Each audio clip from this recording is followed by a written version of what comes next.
ദേശീയപാതയിലെ കണ്ണൂർ കാസർഗോഡ് ജില്ലാതിർത്തിയായ കാലിക്കടവിൽ ചന്തേര പോലീസിന്റെ വൻ MDMA വേട്ട. എറണാകുളം പെരുമ്പാവൂർ സ്വദേശികളായ 3 പേരെ അറസ്റ്റ് ചെയ്തു.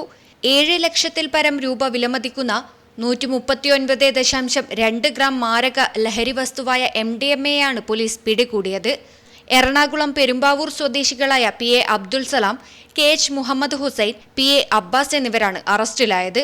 കാസർഗോഡ് ജില്ലാ പോലീസ് മേധാവിക്ക് ലഭിച്ച രഹസ്യവിവരത്തിന്റെ അടിസ്ഥാനത്തിൽ ആന്റി നർക്കോട്ടിക് സ്ക്വാഡ് നടത്തിയ തിരച്ചിലിലാണ് കാലിക്കടവ് ദേശീയപാതയ്ക്ക് സമീപത്ത് പ്രതികൾ പിടിയിലായത്.